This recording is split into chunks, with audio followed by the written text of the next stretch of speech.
It's April 10th, and at least half of us survived the PAX. Yep. This is the weekly wrap-up.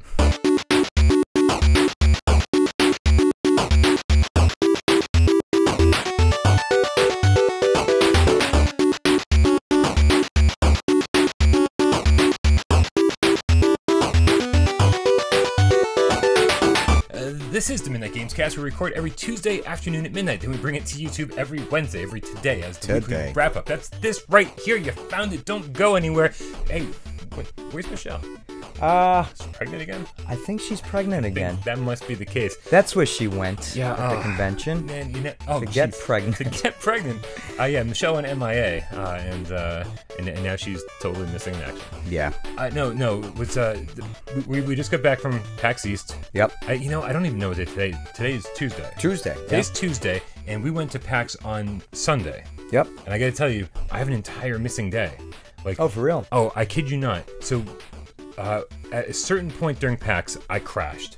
Yeah. I crashed, and I was like, I hit a wall, and that's when we were all like, it's time to go. Yep. And so when that happened, I was basically comatose on the entire drive home. Yeah. And when I got home, had just enough time to order a pizza, rent a movie. You did what you said. Oh, exactly what I said. I was like, this is what I need out of my life. Yep. And somehow, I was asleep before the movie was over. I'm talking 9, 10 o'clock at night. Yeah. Right? My God. And then the next day, I slept until 6 p.m. Holy shit. Yeah, no, I had come down with a severe case of the PAX pox. I was sick as hell. Wow. And even at 6 p.m., it took me an entire pot of coffee to get out of bed, and then I was back in bed by midnight. Wow. Yeah, so that's what I needed to recover. And so that's why I feel bad. I know Michelle probably didn't have the luxury of sleeping for 57 hours like I did. No shit, and yeah. So she's probably taking care of Aiden, waking up every 4 hours to nurse or whatever. I don't know what babies do. They cry, shit, exactly. And eat. So she had to deal with that. Yeah. And I didn't have a kid to take care of, so I get to get better, and she got to get worse. Oh, I'm glad you're better. Yeah, and sad thank you she's very worse. much. But our hearts go out to Michelle. Of course, she's home taking care of Aiden. She's home taking care of herself. Yep. She might have strep throat. We don't really know yet. Mm-hmm. But I'm glad she got to go to PAX. Yeah. Yeah. Yeah, it was great. I had somebody because her and I definitely don't like to sit still.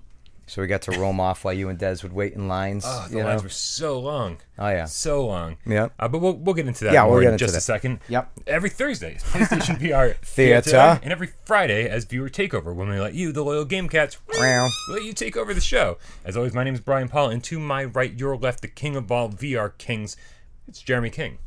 Hello. So let's just stop right here. Yeah. What do you think of PAX? I thought so. PAX is my first one. Yeah. 2018. It's about time. About time. I guess I got to say it's pretty much what I expected. You know, and with GameStop, they gave us the managers. We had these conferences we had to go to every year. Okay. And they were pretty epic. You know, they were Las Vegas and a few years in Texas. Not so awesome, but still pretty neat. Okay. Right across. I remember we were in the hotel, huge. And I'm like, oh, the Alamo's right around here, right? And I want to see this Alamo. And I always remembered the Alamo. Remember in Pee-wee's Big Adventure, the movie? Yeah. When he visited the Alamo? So I pictured that, and it was pretty barren around there, it seemed. So somebody's like, it's right there. And I'm like, oh. And it was literally a few floors down across the street amongst these buildings and then the Alamo. So long story short, the conventions were... Yeah. Were mini E3s they'd put on for us on the last day, basically, where developers had booths and games that you could play that aren't released yet, blah, blah, blah. So I had a taste for it. By comparison, that sounds like something that's way less crowded than what we went to. They started letting the public in Okay. towards the end of my GameStop career. Yeah. You got to imagine, 7,000 GameStop managers got to go to this thing. So it was pretty jammed, half the size of PAX. Okay. But I'm guessing no board game section. No board game section. Very focused on just more console games. I was actually surprised how much space the tabletop section took up. It felt like half the floor. It was pretty much. I would say about 35% of the floor was the tabletop. Every time, I was totally lost the whole time we were there. Right, and so every time we wander in a direction, I feel like we always ran into the tabletop section. Yeah, we're like, oh, turn around, yeah, and then head back the other direction. Yep. So I was constantly getting lost, but always being set back on path. Because of the tabletop section. Yep. It was crazy. The waiting to do anything at PAX was especially because I know at least me, Des, and Michelle, we barely slept the night before. Mm-hmm. You know, we'd all worked at the restaurant Saturday night. None of us finished before 1 a.m. Yeah. And so, you know, by the time you get home and unwind and everything like that, and finally get to sleep, and it's time to wake up again. You know, we all slept for like 2 hours each. Mm-hmm. And no wonder why everyone's sick. So does that count? That counts. It's close enough. Oh, all right. got me. So it was just being there, surrounded by all those people. Yep. It's so loud. It was exhausting. Yeah, it's shuffling and the people, and you know, disgusting human odor. Ugh. Yeah, people smell. They stink. People smell really bad. And the fact is that you know, we were sharing this VR headsets, these VR headsets, and I gotta say, this is the first time, I gotta be honest with you, first time I ever tried Oculus. Yeah. And putting that thing on, and getting, and it's, you know, the number of people that have said Oculus is so much better, the graphical fidelity of Oculus is, you know, super powerful PCs and this and that, but Yep. it's, for me, it didn't look any better than my PlayStation 4 Pro. Really? And it was way less comfortable. It seemed that you complained heat, right? Did Yeah. you say a lot of man. heat? I was playing Blind. Yep. And I gotta say, I really like Blind. It's supposed to be coming by the end of 2018. It's very much like Stifled in terms of like mechanics. I almost thought it was in the beginning. I'm like, Yeah. Blind at the. It looks just like it. Yeah. But the cool thing is they equip you with a walking stick, and you just smack the walking stick against things, and then that's your echolocation. And I was like, this looks just like a PSVR game. I mean, and of course it's you know, and everyone's out there yelling, being like, well, it's not a AAA game. Like, it's hard to tell, you know, if like you don't have like these great graphics, and of course it's gonna look the same as PSVR. Yeah. But like, you can kind of tell, you can kind of get the idea. Like, I wasn't seeing anything special. Like the resolution didn't look any better. It wasn't more virtual reality-ish than a PlayStation, you know? No, and in fact, when I got home and I was able to play, God, what the hell have I been playing lately? I played Super Amazeballs this morning. Oh yeah. Yeah, and I was like, for a $5 game on the PlayStation Store, I was like, my headset feels real comfortable. I was like, the graphics look super crisp and clear. Yeah. I was like, this is every bit as good as an Oculus. So guys, anyone who's out there being like, I wonder if I should get another headset. Yeah. I mean, nothing's as comfortable as the PlayStation VR headset. I would not want to wear an Oculus headset for more than like a half an hour. Yeah. I played these games for 15 minutes at a time, and I was like, I'm done, man. I'm done. It's so hot in here. Yeah. Yeah. The PSVR headset is so comfortable by comparison. Don't even bother, guys. I mean, unless you really, really need to play some of these games earlier, because they do come out on PC first. Yeah. So. And then the same too is the 2.0 PlayStation headset. Yeah. Now, your thoughts on that? Yeah, because we did get to try at Sony's booth. Yeah. Sony had, what was it, 5 games lined up? Or was it 4? 4. I think it was 4. Let's see, we had Star Child, Rick and Morty, Bout of Blood, the Killing Floor. Yeah, that was it. And that was it. Yeah. Okay, so there were 4 games lined up. And they somewhere else they had the Last Guardian VR set up. I saw that. Yeah, over in the other. But that was not in line with where we were at. And so the headset is the new headset, quote unquote. I'm sure half of you guys actually have the new headset. Yeah, you can tell if you have it because the adjust button, to slide the visor in and out, it's on top instead of on the bottom. Yeah.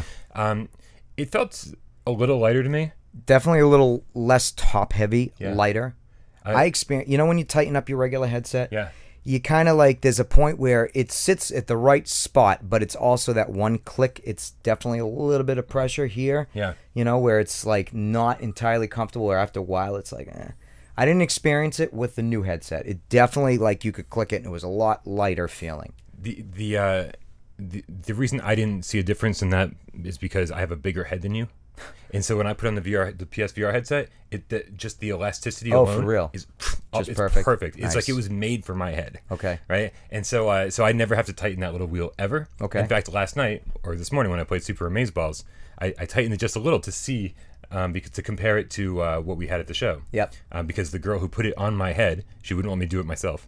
She was like, "Here, I'm going to put this on your head so you can play Star Child." I was like, "I got it, lady. Thank you." Right? But she was like, you know, cleaning it and making sure everything was fine. Like, yeah. And here's how you use PlayStation VR. And I was like, here's my business card, lady. Yeah.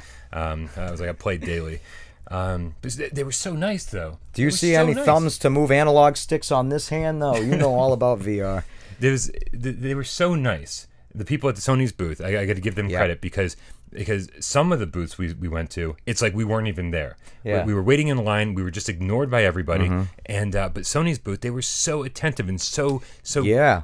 They were just so cool. So happy to show their product too and tell you about it and talk to you about your, with the podcast. And yeah, they were really nice. And you can tell that they weren't like gamers, but they were like, so if I was hired to do something that I didn't care about, you'd probably be able to tell that I didn't care about it. Yeah. And these people, they didn't care about games so much, but they were super friendly and very accommodating.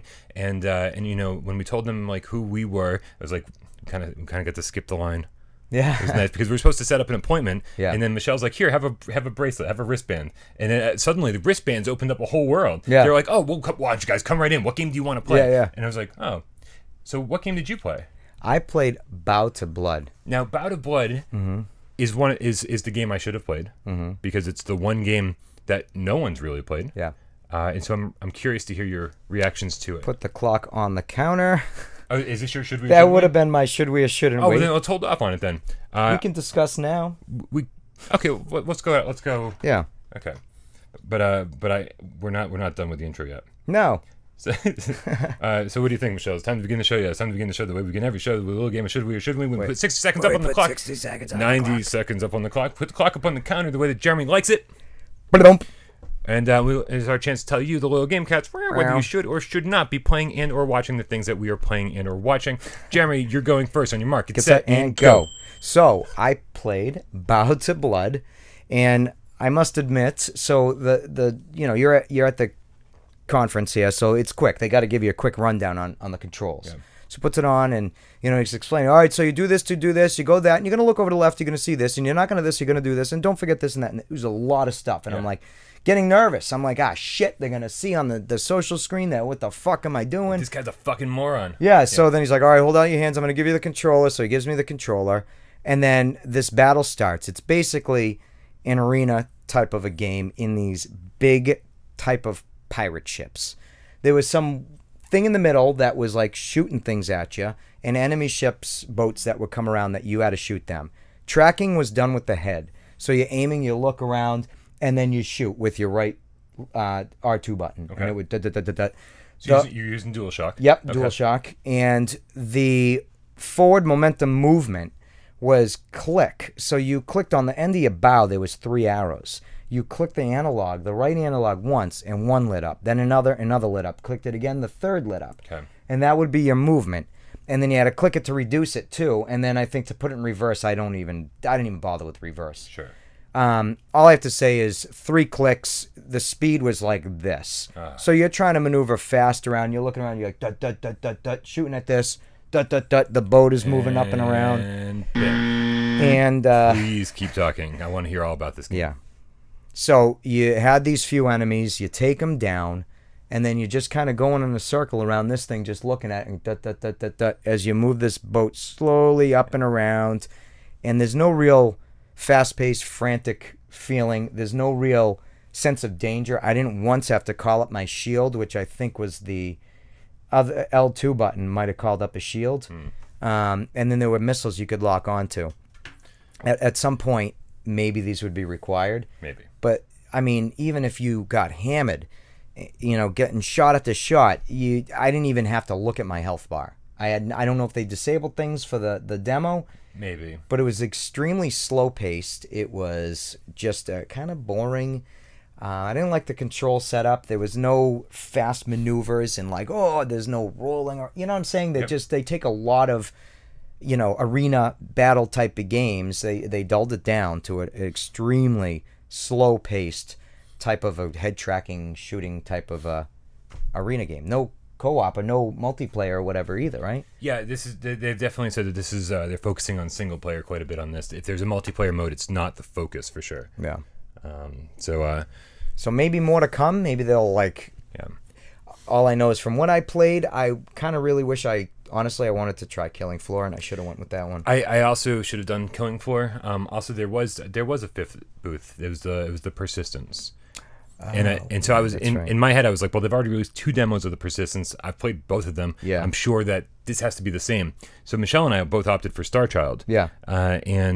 Because she was like, oh, it's like a 15-minute demo. I was like, 15 minutes? I was like the one that we played on the demo disc 2. Like 2 minutes. Was literally like, you got to play for like 2 minutes, and it was like a couple minutes ahead of that where you just watched. Yeah. And so I was like super excited. Yeah. I was like, finally, I get to get a better idea of what this game is. Yep. And as it turned out, it was the exact same demo that was on demo disc 2. Yeah. So the first VR game I played was something I already played. Yep. It's like, oh man. I was like, so I'm like, here, let's not waste any more time at this show. Yeah. But yeah, so I should have played Killing Floor Incursion. And I wish I had played Bow to Blood just to have like a better idea of what you experienced. Yeah. But it doesn't sound like. No, it's, cell shaded ish. It looked nice. It didn't look bad. Yeah. But I don't know if I felt.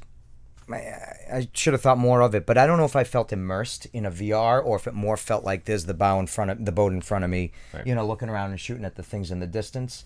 I can't say I should have tried more looking around and see if I felt like I was in the boat. Yeah. But I would think that if the game, bless you. Thanks. I would think that if the game was a little faster paced, immersive, and just kept my attention more, you would have felt in the game. There was something lacking, obviously, that made me. I wanted to take the headset off well before I was done with the battle because I was like, all right, I get it. Yeah, I'll never play it again. Thank you. But I wanted to be polite. I will say that like the highlight of the show for me, because I got to play blind. Like I said, that was pretty cool. Yeah, not scary, but it's it's like Stifled, but a puzzle solving version of Stifled. Yeah, which was very cool. Like, it was not the show wasn't a good place to try it out.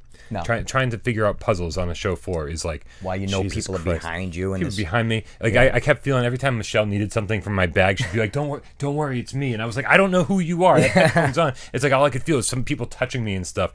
And it's my biggest fear in VR when I'm home alone. Yeah. Feeling that. So if I'm there playing and somebody's like this, somebody's like, oh no, don't. Oh yeah, I had our video camera with us and everything. It was like $1,500. I was like, please let this be somebody I know, like going through my bag right now. Yeah. Like I knew for the most part you guys were around and you wouldn't let anything happen, but I was like, I don't really know right now. Right. So that's what happened when I played Blind. Then I played Pixel Ripped 1989. Yeah. By far, now I got to say, by far the coolest game at the show, hands down. Pixel Ripped was unbelievable. Even the setup, the retro lookup. Everything looked like it was straight out of 1989. Yeah. Right? And it was probably, from what I played, the most innovative VR game yet. Wow. Yeah, from such a small team. Yeah. Unbelievable. You're sitting there and you're playing a Game Boy game, and that's what you're controlling. You move your hands and you move the Game Boy, but you're actually playing this little platformer, and it's like a full-fledged platformer in this game. But all the while, you're sitting in a classroom, and your teacher is like watching you, right? And she's trying to conduct a lesson, and you're trying to distract her so she doesn't come by and and fuck up your game. Yeah, it's like if she does, she like hits the table, game over. And it's just really strange because like you'd be playing this. It was so, I don't even know how to describe it. It was the game within the game. You forget that it's a game within the game. You feel like you're sitting there playing a Game Boy game. And then you look up and you're like, oh shoot, I'm not in the real world right now. Yeah. I'm in this classroom. You played that one. That was the longest out of any of them you played. I think that was a good, I almost want to say at least 20 minutes. Yeah, I was, my deal with PAX was like, I wanted to, it took us so long to play any game, like waiting in line for like an hour. Right, and you finally get in there, and you're like, I just want to get a feel for the game. I don't need to spend a half an hour in this thing. Yeah, so like after 10 minutes, I was like, I was playing. I was like, oh, this is great. I'm super into this. This is gonna be one of my most anticipated games. Yeah. And when it comes out, I'm gonna be all over it. Yeah. And so like after about 5 or 10 minutes, I took off the headset. The lead developer was there. She was dressed up. Like a character from the game, maybe it's like a female Mega Man almost, if you will. Very female Mega Man. Perfect description. And we thought she was like a booth babe, and I was like, there's booth babe still? Like that's a thing? I didn't see any that day, so I guess it's not a thing anymore. Nope, not a thing. I was very upset. And as it turned out, she was a developer. Yeah. And she was so super duper nice. Yeah. So down to earth, so cool. So happy with her game and in person, and people being interested. You're a very nice lady. Absolutely. And so when she came by, and I was like, thank you for letting me try this out. She's like, did you get to the boss yet? And I was like, no. I'm like, but I've had enough. I'm like, I'm already interested. You don't need to sell me. I'm like, I'm into it. Yeah. And she's like, no, you need to try the boss. It's the best part. And I was like, okay. So she like pushed some buttons and like fast forwarded me to the boss battle, and I was playing that. I was like, this is even cooler. Yeah. So she was right. It is the best part. But I was like, you know, when you're just like, I've had enough and I need to move on. Yeah. And they're like, no, keep going. And I was like, all right. But yeah, it was so cool. And so just as when I was playing blind, I kept feeling people touching me and going through my bags and stuff. This was the weirdest thing because you guys were having a photo shoot all around me. We'll put that image up here. Yeah. You guys were having a photo shoot all around me. I had no idea what was going on. I felt people holding my shoulders. She was all about props. It's like, you want a picture here? Hold this. You hold this. You know what I mean? Crazy. She's all about But luckily, we had an awesome picture out of it. It was great. I'm in VR, having no idea what's going on. We got the coolest picture of all time. Which when you see this next picture, you'll see that I'm horrible at pictures when I know they're going on. But when I'm not paying attention, they're great, because the next thing I knew when I came out of VR, we met PlayStation VR Frank. Yeah, he was right there. PSVR Frank, somebody I've mentioned in passing, like over the course of the last year, saying, you know, unlike Dave Station and Seraphim and all these other people I talk to on a regular basis, Frank and I just don't talk. You know, he's busy with his channel, we're busy with ours. People think there's some like rivalry going on. This fucking bullshit. There's no rivalry. You know, we all love VR, and he loves VR, and everything's great. And so I was, when somebody tapped me on the shoulder, like, hey, Frank's, that was you. Yeah. He was like, Frank's here. And I was like, okay, I gotta wrap this up so I can say hi to Frank. And what a cool guy. Wicked nice. So down to earth. It took me aback a little bit because it was the first time we'd seen him without his persona. Admittedly, I'd only seen one Frank video. I think it was like a 3 or 4 minute video I had watched. It was way back when, just to get an idea. I wanted to see another channel, you know, and so it was like meeting Gilbert Gottfried in real life, where you're like, hey, and then you meet him in real life, so hello, you know, totally different. You're not obnoxious. Yeah, no, Gottfried. Before you came over, when you were just finishing up, we were chatting about, you know, where he's staying, what he's doing, you know, just random stuff and the show around. Yeah, he's a wicked nice guy. Yeah, what younger looking in person than what I'd seen on the channel. Yeah. Which was great because you know, once you meet somebody, I feel like it changes things quite a bit. Yep. And since then, I've emailed him. He's emailed me back. We're talking about, like, you know, plans for the future and stuff. Nice. So you definitely expect some kind of crossover between the two channels at some point. Again, he's busy. I'm busy. It's just the way things are. But for anyone who thinks there's some kind of rivalry, like we absolutely made sure that that's not the case. Yeah. You know, we would hate for that to be the case. We all love PlayStation VR. As Des says constantly, it's a big tent. Everyone's invited. Yeah. Right. Yeah. Man, I know I'm missing stuff. We definitely want to give a shout out to all the game cats we met. Yeah, that's right. We met Mukru22. We met Skippy the game cat. Who's that Jack guy? Jack. Yeah, he was awesome. Yeah, all of them were great. We met so many game cats, and I didn't catch half of your names. Yeah. But you know, it was nice because I think Skippy and Mukru were the two we talked to the most. Yeah. And we get to give out some of our wristbands, which we will make sure we find a way to get to all the game cats eventually. We get to give out some of our PSVR without Parole pens. Yeah. And it was just interesting to talk to people on the other side of the screen. Yeah. Because so often we do this. It's like playing house. It's like make believe, pretend. Yeah. And then we go out and then we're walking around the con and people are like, "Hey, I know you." And I'm like, "How?" Yeah. Who? Wait. How do you know us? Did you live around here? You know, it's like, oh wait. Did we go to high school together? Yeah. Right? Good old St. Peter's. So shout out to all the game cats. You're all awesome. You know, I knew that they'd be awesome because they watch our channel. Yeah. But I didn't know that they'd be that cool. Yeah. It was interesting. It was. Yeah. Good day. It was a good run. It was a great day. Yep. And we did. We all hit the wall at the same time. We were all like exhausted. We hadn't slept much, and then when it was time to go, it was just time to go. Like we were all just like boom. We are out of energy. We ran out of energy way too fast. You know. Well, know what's so funny? It's like boom. Next thing you know, it was almost 4 o'clock. Yeah. It went by. We thought we'd probably be out at 11, 12, 1.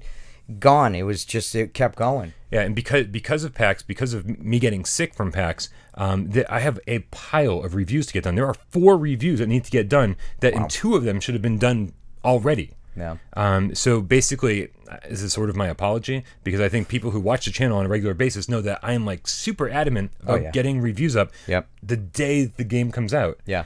And basically over the next 4 days, you're going to get 4 reviews just kind of like spaced out. Nice. Dez is doing 2, I'm doing 2, but even when Dez does his, it still takes a lot of work on my part. Yeah. So we're all working on this together. We will get these reviews up.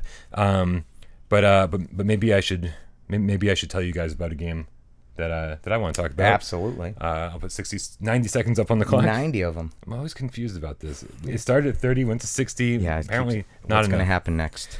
What is going to happen next? I wonder if I can actually fit 2 games in this. You ready? That's what she said. All right. On your mark, get set, go. So the first game I want to talk about is called Time Carnage. Okay. And Time Carnage is it's a wave shooter. Like we don't have enough of these things, and that's basically the entire premise of my review. I've already written the review, and the premise is this: if this was a launch game, everyone would love it. But there's nothing terribly special about Time Carnage. It looks pretty nice. There's variety in the environments. There's like 16 different levels. There's 10 waves in each level. The problem is that there's no like end boss in each level. Oh, really? Oh, yeah. So you're missing something. So you go through 10 waves, and at the end, you're just shooting the same things you were shooting on wave 1. Huh. Yeah. So it definitely not exciting. Yeah. Nothing terribly special about it. Story-wise, nothing driving you. There is zero story. Oh, really? There's a ton of weapons to unlock and a ton of perks to unlock, which is cool. But again, it's never exciting. Yeah. Right? You find a weapon you like, you just stick with it. Yeah. Right? The other game I want to talk about real quick is I totally forgot what it was. Operation Warcade, which is the game that looks and plays just like Operation Wolf from back in the day, except you're playing this arcade machine in a VR perspective, and you can even lean into it and stuff, and you can shoot these specific locations where the next thing you know, you're in the game and you're shooting in first-person mode, or you're driving a tank, or you're driving a car, or you're flying a plane, and you're shooting at the same time. Wow. It made me smile the entire time I played it. Wow. You watched that trailer a while ago, right? So long ago, probably like a year ago, and stop. You did it. Yeah, I'm going to say Operation Warcade. The problem with Operation Warcade is that it's going to be a tough sell for anyone looking for like a really immersive game. Okay. Because it looks like a PlayStation 1 game. Okay. Like, I mean, it really looks like a PlayStation 1 game. Even when you project yourself into the game? You're inside a PlayStation 1 game. Yeah. Yeah, like I'm playing on a Pro, and there's these enemies off in the distance, and they're, I mean, I don't know, I can't even call it pixelated. They're just kind of like lost in the background because they're so small, and the resolution isn't sharp enough to the point where it's like I can spot that guy from out there. And so there's an issue for sure, but it's so much fun that you don't even really care about the technical issues. That's good. Yeah, the moment you're driving a vehicle, and you realize like that an analog stick, because you can use the aim controller, or you can use 2 move controllers, or I think the DualShock 4, I forget.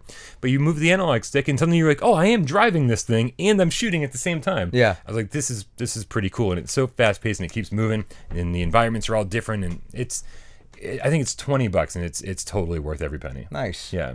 Time Carnage, unfortunately, also $20. I think there's a PlayStation Plus sale going on right now. Okay. It is, and it's even at 16 or 15 or whatever it is. I'm like, hold off. I mean, like if it's tough to be like, oh, at $15 it's not worth it, but at $10 it is. If you played enough wave shooters, this isn't going to change your mind. Yeah. Right. If you're like, I'm sick of wave shooters, well, this is the epitome of being sick of wave shooters. Wow. Last week on the store, we got Island Time VR. Yep. Which was fun. Maybe a little short for the $15. You play through over and over and over again, trying to survive longer and longer. Yeah. But I think most people kind of tap out once they hit the 20-minute mark. And that's about it, huh? Yeah, you can go like much longer. I know people have survived for up to an hour. Is there any... is there a timestamp? Get to this and something happens. No, well, there's no like, the game doesn't tell you that.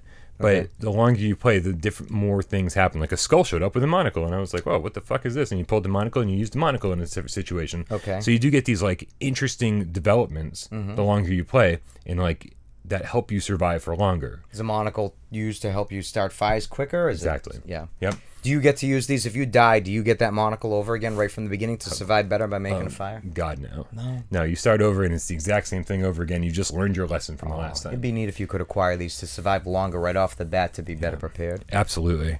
Also, we got Crisis on the Planet of the Apes. Now, here's the thing with that. Yeah. It's like 2 hours long, No, not even. My whole Let's Play, and I died a few times, my whole Let's Play was like less than an hour and a half. Yeah. The first 20, 30 minutes is bad. Yeah. It's horrible locomotion system. Yeah, we talked about it, I think, a little last week. Yeah. But then finally, with my Let's Play, I got to the good parts. And it's basically a better Bravo team. You know, Really? like, oh yeah, you literally like grab onto like desks or walls, and you click the move button, and then you kind of like move yourself around, but you're pulling yourself in and out of cover, right? Huh. And with the other hand, Yeah. you've got guns, and so you know going into cover, and then you know that whole thing. I was like, man, this is the system Bravo team should have used. It's actually fun. But then after that mechanic gets old, Yeah. because it does in like 25, 30 minutes, then the last half hour is just like a slog, and you're like, man, drag. when does this end? Yeah. You know, and every time you die, you're like, do I want to keep going? Yeah. And you're like, I'm only going because I know it's short. So, I mean, overall, you think this is for like one of those movie-based or franchise-based, experiences better than the rest? Or Oh, absolutely. Way better than Martian VR, way better than Passengers, Jumanji, which we haven't played, but it looks terrible. Cannot wait. Yeah. I mean, if like, seriously, I can't recommend this thing for more than $5. Yeah. And right now, I think it was... What was it? I think it was like 15, like 11 on sale or something like that. But if you see it for $5 at some point, it's definitely worth checking out. End of story. Yeah. All right. And then what else? This week we got Operation Warcade, which I just talked about. Time Carnage, which I just talked about. Super Amazeballs, which we saw on theater. Yep. And I got to say, it's awesome. Yeah. Yep. Nice. That little pinball totally falls off the track. Remember, we were like, does it fall off the track? Yeah. Like, oh, yeah. Gravity's a big deal. Nice. You hit the wall too fast, it bounce right out. Sweet. Yeah, it's using 2 move controllers to move the whole thing around. Nice. It's great. I love it. $5. Wow. It's half the price it was on Steam. We see these Steam prices, and sometimes we go, are we going to get the PlayStation 4 tax? Yeah. Yeah, no, this is $5, $4.99. Sweet. Definitely a should we. And then Rick and Morty Virtual Reality, which is probably the highlight of the week for most people. It seems, yeah. Except Polish Paul, Dave Station, weren't big fans of it. I was watching Dez do his live stream earlier of it. Definitely has some issues. There's no crouch button. There's no turn buttons. And so with only one tracking camera, big trouble in Little China. Maybe it's exactly what we had been discussing on the ride home from PAX. What was that? Cashing in on the VR train. Maybe a little cashing in, yeah. I think you have to really be a big Rick and Morty fan to enjoy this because of all the inside jokes and all the stuff that references the show. But if you're just jumping in because you want a new VR game, I think the humor is going to be lost on you from what I've seen. Yeah. And the controls will be way more frustrating because you're not enjoying the content so much. Rick and Morty fans apparently should only apply. But we'll see. This is a Dez review. Like we're gonna wait for Dez's official review, and hopefully we'll have that up on the channel tomorrow. So let's see. We have a little bit of news to cover. Jesus Christ, is the longest wrap up ever. Killing Floor Incursion has a release day of May 1st. That's right around the corner. Yeah, very much I know so. Everyone's excited for that. Just this morning, I found out that The Invisible Hours, which is one of our favorite PlayStation VR games, is getting a non-VR version on April 24th. I don't know what I think about that. Yeah. Because Dez goes to bat for this game constantly as a game that you need to play in VR. And then they're like, here's your non-VR version. It's like, oh, well, there's that, I guess. Yeah, right. And I don't know if it's going to be a patch or a separate purchase. Okay. Because the bulletin I got this morning did not make that clear at all. And then God Cannon, thank you God Cannon for sending me this through the PlayStation Network. Apparently, God Cannon contacted the Preda developers and was like, "Hey, we've heard rumors that your studio shut down. Are you still working on bug fixes? Are you working on content DLC? What's going on?" And they responded saying that they're working on everything. Their company is definitely downsized. Okay. But they're working on a ton of bug fixes, and with any luck, we're going to get some DLC. Nice. We'll see what happens. We don't know how many people are still left at Ilion. Yeah. But hopefully it's enough. Hopefully, at least they kept Lloyd on. Lloyd. Yeah. But the thing is, I think Ilion probably saw a huge surge in sales when they launched on PlayStation VR. Yeah. And so hopefully it's enough to keep them going and bring all the stuff that they promised us. Yeah. Well, we'll see. All right. Holy crap. That was a long wrap up. There's a lot to wrap up. That wraps up the wrap up. Yep. Guys, thank you again so much for tuning in. We will definitely see you tomorrow for PlayStation VR Theater. As always, I'm Brian. That's Jeremy, and Michelle's not here. We'll see you tomorrow.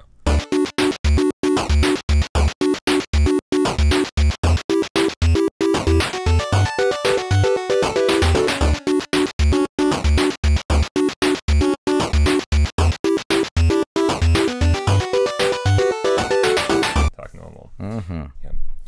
All right. Should I say today's date? I don't remember how we start these things. Today's April 10th. We survived the PAX. 2 out of the 3 of us survived the PAX. All right.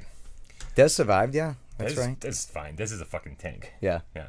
Nice. It's April 10th, and 2 out of, I don't know, 50%, not 2 out of 3. 50, yeah. 50%.